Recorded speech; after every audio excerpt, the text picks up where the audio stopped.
अगर मैं आपसे पूछूं, आपने अपनी जिंदगी में सबसे बड़ी हैवानियत और बलात्कार की सबसे ज्यादा परेशान करने वाली कहानी कौन सी सुनी है, तो आप में से कई लोगों का नाम होगा निर्भया। मगर मैं ये बात आपको दावे के साथ कह सकता हूँ कि ये कहानी सुनने के बाद आप परेशान हो जाएंगे कि इंसान इतनी हैवानियत भी कर सकता है। मगर अफसोस, ये बात सच है। ये कहानी पुरानी है, पर जितनी पुरानी है उससे ज्यादा ही खौफनाक है। ये कहानी है जुनाको फुरिता नाम की एक लड़की की, जो कि जापान में मिसातो नाम के शहर में रहती थी। खूबसूरत और पढ़ने में होशियार थी लड़की, जिसकी वजह से काफी उसे अटेंशन मिलता था।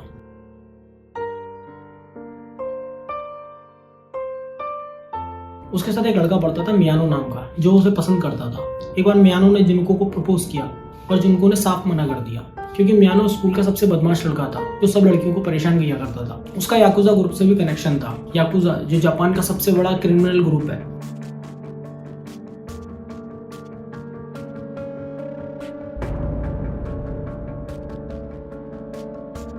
25 नवंबर 1988 रात 8:30 बजे मियानो और उसका दोस्त मिनातो दोनों सड़क पर घूम रहे थे, किसी को लूटने की तलाश में। तभी उनकी नजर पड़ी जिनको पर, जो कि साइकिल पर आ रही थी। तभी मिनातो ने उसकी साइकिल पर लात मारी और वो गिर गई और मिनातो वहां से भाग गया। तभी मौके का फायदा उठाते हुए मियानो पीछे से आया। अनजान मिलते हुए उसकी हेल्प करने के बहाने उसको घर छोड़ने की जिद करने लगा और नादान जिनको ने उसको मना नहीं किया, ये सोचकर कि वो घर अपने सही सलामत पहुंच जाएगी। पर अफसोस, वो कभी घर नहीं पहुंच पाई।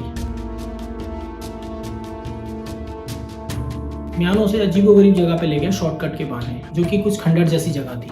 वहां पहुंचकर मियानो जिनको को डराने लगा याकुजा के नाम से कि वो उसे और उसकी फैमिली को मार देगा और उसके साथ रेप करने लगा। फिर वो जबरदस्ती जिनको को एक सुनसान पार्क में ले गया, जहाँ उसके दोस्त मिनातो, ओगुरा और वातानाबे इंतजार कर रहे थे। तो वहाँ पर भी उन चारों दरिंदों ने उसके साथ रेप किया। उसके बाद भी उनका मन नहीं भरा, तो वो जिनको को मिनातो के घर पे ले गए।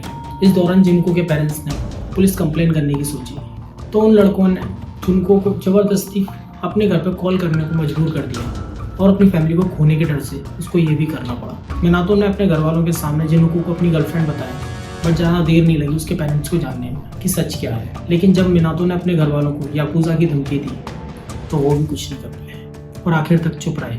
44 दिन तक जिनको की जिंदगी के सबसे ज़्यादा दर्दनाक दिन थे। करीब 400 से ज़्यादा बार उसके साथ रेप हुआ और 100 से ज़्यादा लोगों ने जिनको के साथ रेप किया।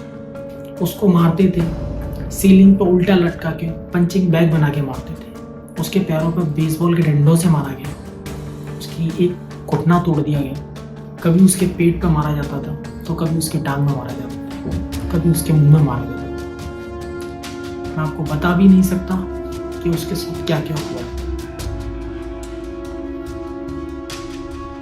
उसकी आंख में जलता हुआ मोम डाल दिया जाता था।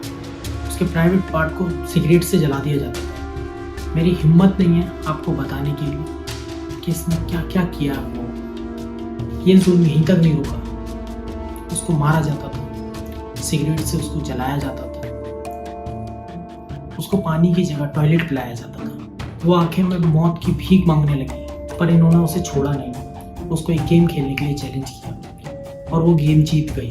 और जीतने पर उन्होंने उसको जिंदा ही जला दिया और उसको अधमरी हालत में एक ड्राम में डालकर ऊपर से कंक्रीट डाल दिया।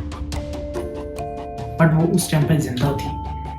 2 हफ्ते बाद मियानो और अगोला किसी और रेप केस में पकड़े गए, लेकिन उन्होंने पुलिस के डर से जिनको के मर्डर केस के बारे में बता दिया, यहाँ तक कि ये भी कि उसकी बॉडी का है। हालांकि वो चारों लोग जिंदा रहना डिजर्व नहीं करते, पर फिर भी उनमें से मियानो को 20 साल की सजा हुई, मिनातो को 5 से 10 साल, अगोरा को 8 साल और वातनाबे को 5 साल।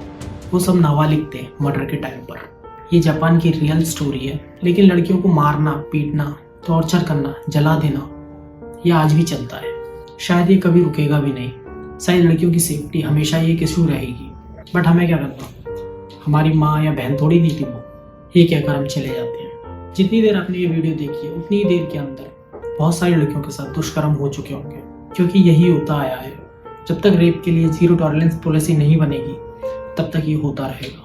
ऐसे लोगों को रेपिस्ट प्रूफ होते ही फांसी पर लटका देना चाहिए। उसमें मतलब नहीं है उनकी एज क्या है, 10 साल हो, 20 साल हो, 50 साल हो, सजा सिर्फ एक होनी चाहिए, फांसी।